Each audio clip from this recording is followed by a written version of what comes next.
On the morning of October 11, 3 bullets were fired at Ibrahim Traoré. All missed by millimeters. Security camera footage captured the assassin's face. When Traoré looked at the screen, his heart stopped. It was impossible.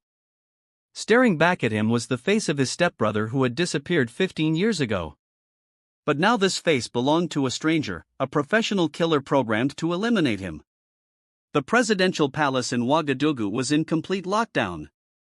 Armed guards patrolled every corridor, while intelligence officers scoured the security footage.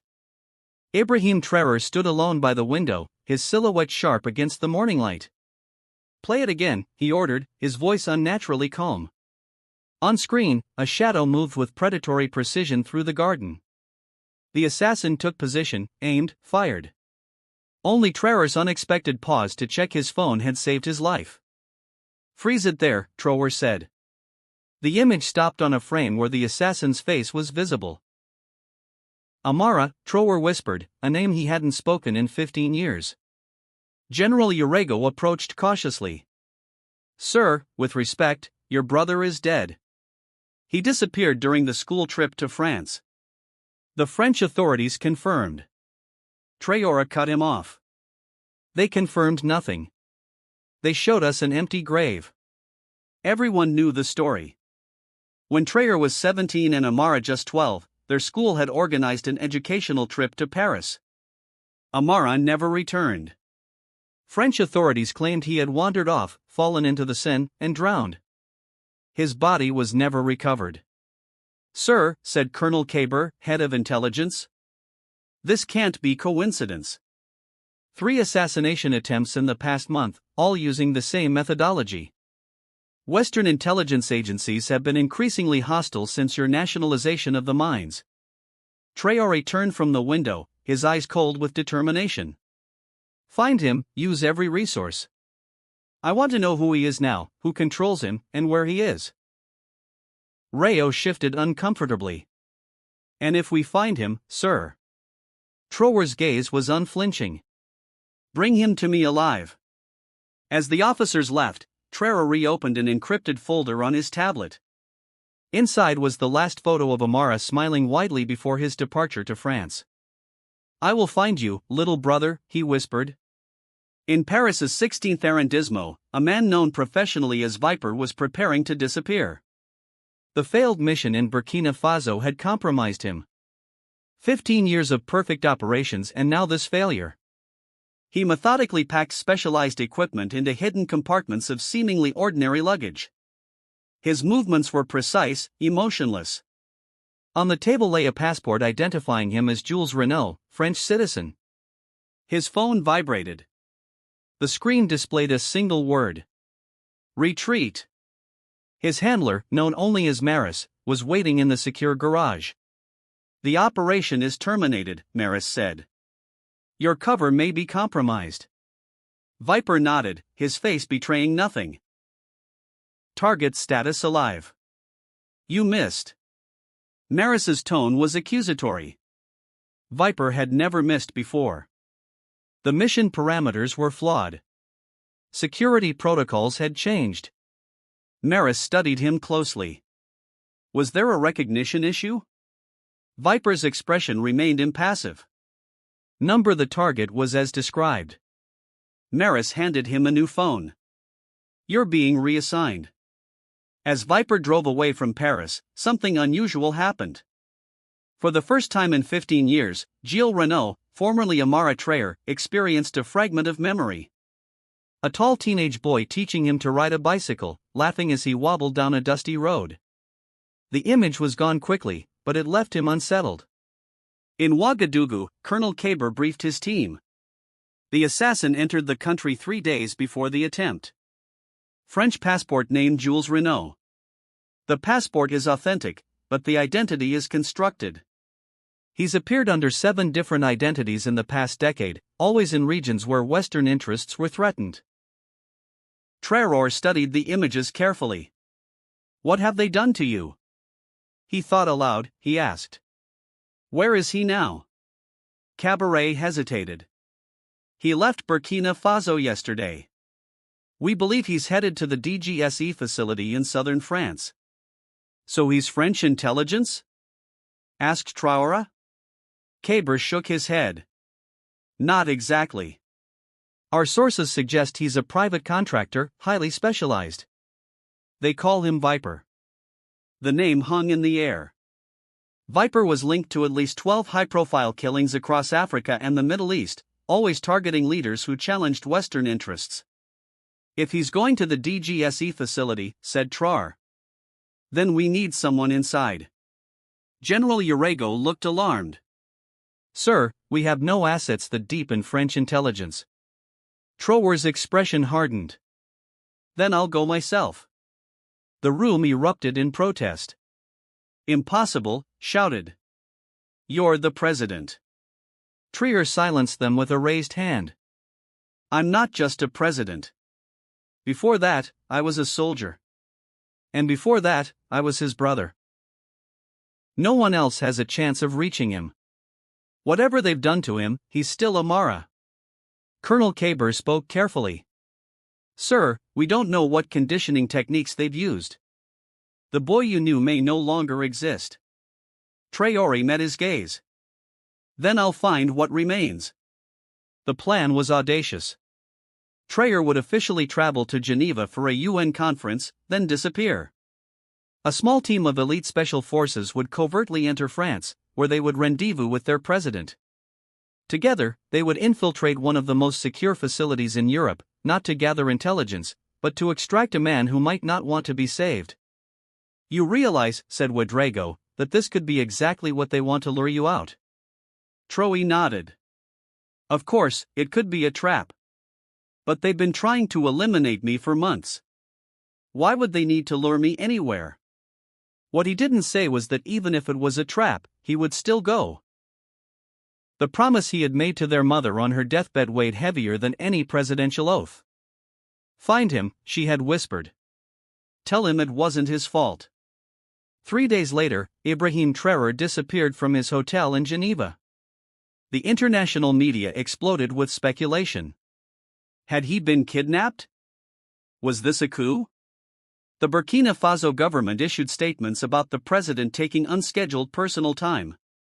Meanwhile, in a safe house outside Lyon, Traoré was preparing for the most dangerous mission of his life. Our intelligence suggests Viper is being held in the evaluation wing, explained Captain Zongo. After a failed mission, they would be assessing him for potential compromise. What went unsaid was what happened to operatives deemed compromised. They disappeared permanently. We have a 4-hour window tonight when security rotates and the backup generators are being tested, continued Zongo. But sir, you should coordinate from here. Let us extract the target. Yada. Traore shook his head. It has to be me. If he remembers anything, it will be my face. What Traore didn't tell them was that he possessed something that might break through whatever programming his brother had endured. From a secure pocket, he removed a small wooden figurine, a lion that Amara had carved as a child. That night, as darkness fell, Traore and his team moved into position around the DGSE facility. Inside the facility, in a sterile white room that resembled a medical suite, Jules Renault sat motionless as electrodes were attached to his temples. Standard debrief protocol, explained the technician. We need to verify neural pathway integrity after mission failure. Jules knew what they were really looking for. Signs of recognition, emotional response, anything that might indicate his conditioning was breaking down. I'm going to show you some images, said the technician. Simply observe them. The first series were control images. Then, without warning, Ibrahim Traoré's official portrait appeared on screen. Jules maintained his neutral expression, but the monitor showed a slight spike in activity in the brain's emotional center. The technician made a note. Subject demonstrates anomalous response pattern to target 37. In the corridor outside, a man in a suit approached Maris. We have confirmation. Neural response indicates recognition beyond mission parameters. Marquis frowned. Impossible. The reconditioning was thorough. The other man shrugged. Nevertheless, the pattern 7 response is present. Asset Viper is compromised. Markey knew what this meant. 15 years of investment was about to be terminated. Prep him for deep wipe, he ordered. Full synaptic reset. The procedure would erase not just memories, but the very architecture of Gilles's personality. Outside the compound, Traoré and his team had bypassed the first layer of security. Remember, Traoré whispered, non-lethal approaches only. These are misguided people, not enemies. The team moved silently across the grounds, using the shadows for cover. Ahead loomed the evaluation wing, a 3-story structure with reinforced windows and keycard access at every entrance. Inside, Jules was being prepped for the procedure. Medical staff worked efficiently around him, inserting IVs and checking equipment. Jules remained calm, his conditioning preventing any fear response. But deep in his mind, something was stirring. The image of Ibrahim Traoré had triggered something. Not a complete memory, but a feeling, familiarity, connection. As a sedative began flowing through his veins, Jules found himself focusing on that feeling, holding on to it like a lifeline. The alarm sounded just as Traoré's team reached the service entrance. Perimeter Breach Sector 5 announced an automated voice. Security Protocol Alpha initiated. That's not us, said Captain Zongo. Someone else is here. Traoré processed this quickly. A third party, or they knew we were coming.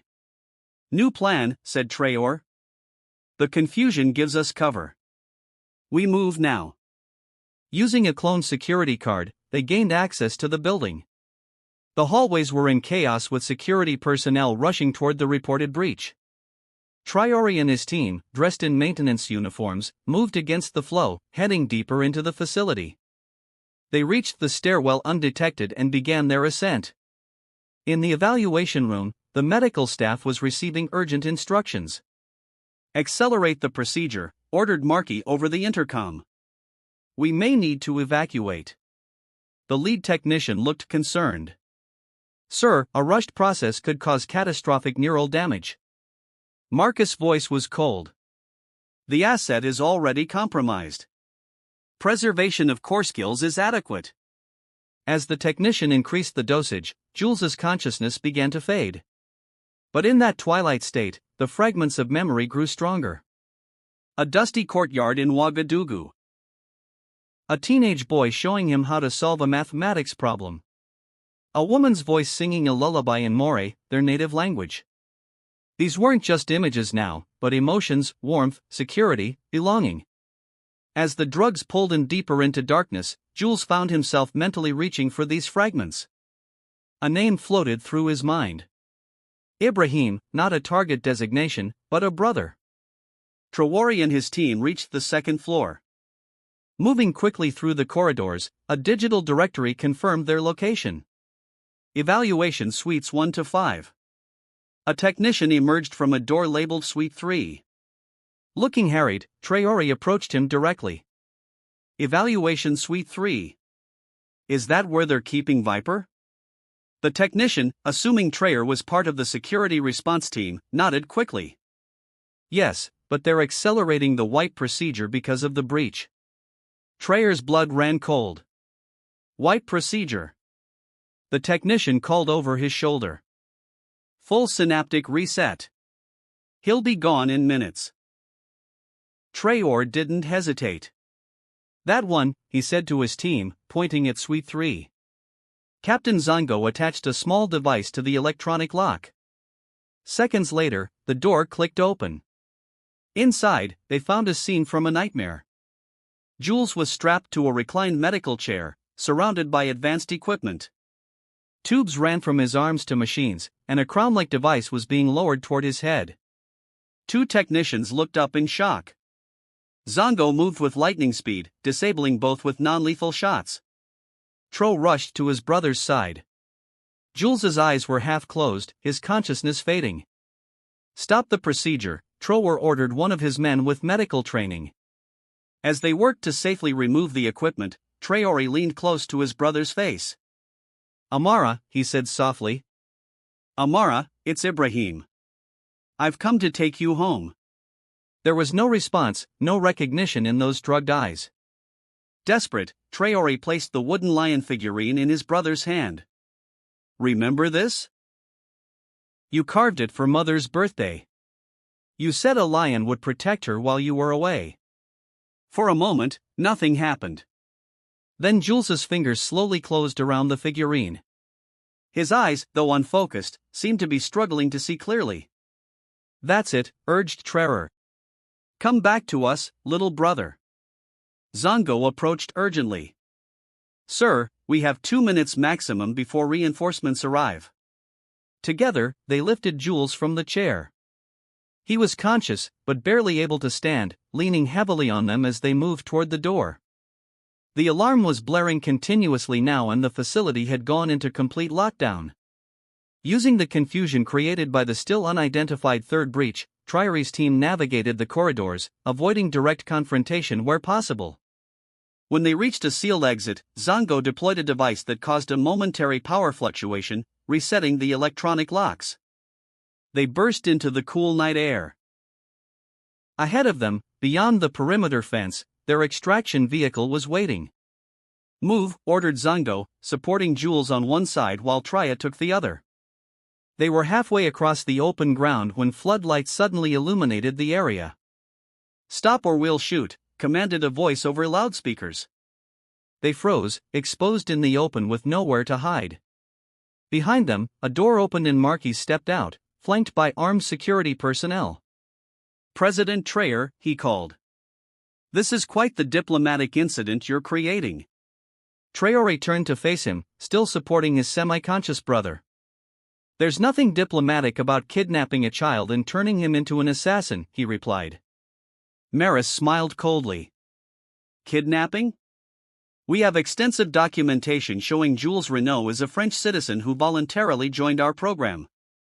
His name is Amara Traoré, said Ibrahim, his voice rising. He was 12 years old when you took him. Marquis spread his hands in a gesture of false regret. A tragic misunderstanding perhaps. But I can't allow you to leave with a French operative. That would be an act of war. The security forces began to spread out, weapons raised. Traoré and his team were outnumbered and outgunned. Then something unexpected happened. Jules suddenly straightened, his eyes now clear and focused, locked onto the wooden figurine clutched in his hand. Ibrahim, he whispered, his voice rough from disuse. For the first time in 15 years, he spoke his brother's name. Traoré felt his heart leap. Yes, Amara. I'm here. Mark raised his hand, signaling his forces to prepare to fire. This is your last warning. Release the operative and surrender. Jules looked up, his gaze moving from Traoré to Mark and back again. The blank facade cracked, revealing something underneath. Confusion, pain, and then recognition. You, he said to Marquis, you told me I had no family, that I was abandoned. Mary's expression hardened.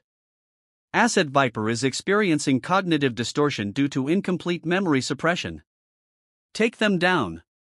But before the security forces could act, the night exploded into chaos. From beyond the perimeter fence, precision shots disabled the floodlights, plunging the area into darkness. The mysterious third party had revealed itself. A tactical team moving with military precision. Down, shouted Zongo, pulling Traoré and Jules to the ground as gunfire erupted around them. In the confusion, all they knew was that they needed to reach the extraction vehicle. Move along the tree line, Traoré ordered. Half dragging, half carrying Jules, they began their desperate dash toward the fence. Behind them, the tactical team was engaging the DGSE security forces, creating the perfect distraction. When they reached the fence, they found a section had been cut open. Who are these people? Muttered Zongo as they slipped through the gap. Traoré had no answer, only gratitude for the unexpected assistance. The extraction vehicle, a nondescript van with diplomatic plates, was waiting exactly where planned. They piled inside. Jules still disoriented, but moving under his own power now. As they sped away, Traoré looked back through the rear window. The tactical team was retreating in perfect order, having successfully diverted the security forces. Someone powerful wants you alive, observed Zongo. Traore nodded thoughtfully. The question is who? As they drove toward the private airfield where their plane waited, Traore focused on his brother. Jules was sitting silently, still clutching the wooden lion figurine. Amara, Traore said gently. Do you remember me? Jules looked up slowly. Not everything. Fragments, a bicycle, a mathematics book, a song mother used to sing. His voice was uncertain, as if he was discovering the words as he spoke them. They told me I was someone else, that my memories were delusions. Traore felt a mixture of rage and sorrow. They lied to you. They stole you from us. Jules nodded slowly. I'm beginning to understand that.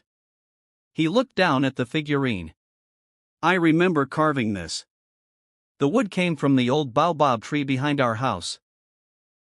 The simple detail, so specific and personal, brought tears to Traore's eyes. Whatever conditioning they had imposed, they hadn't been able to erase everything. The core of Amara Traore still existed within Jules Renault. 2 weeks later, in a secure medical facility outside Ouagadougou, Zul, slowly becoming Amara again, sat across from his brother. Between them on a table lay a chessboard, a game they had played as children. Your move, said Ibrahim. Amara studied the board, his movements still carrying the precision that years of training had ingrained. He moved a knight in an unexpected pattern. Ibrahim raised an eyebrow. I don't remember teaching you that strategy. Amara gave a small tentative smile. Still rare, still precious.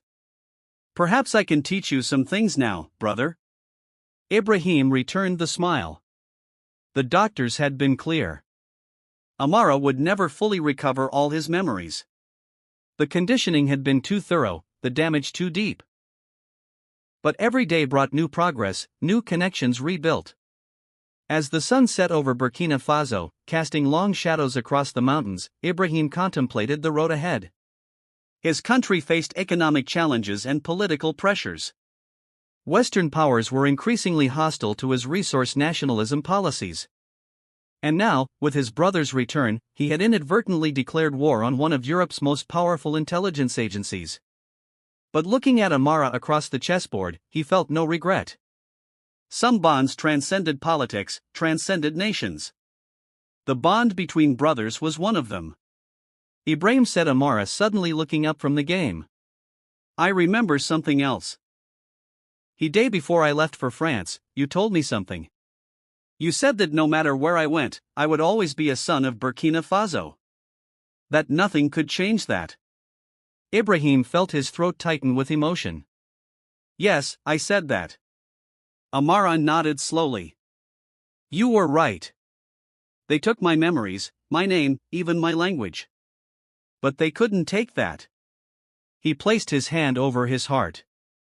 In here, I was always coming home. Ibrahim reached across the chessboard and clasped his brother's hand. And now you have, little brother. Now you have.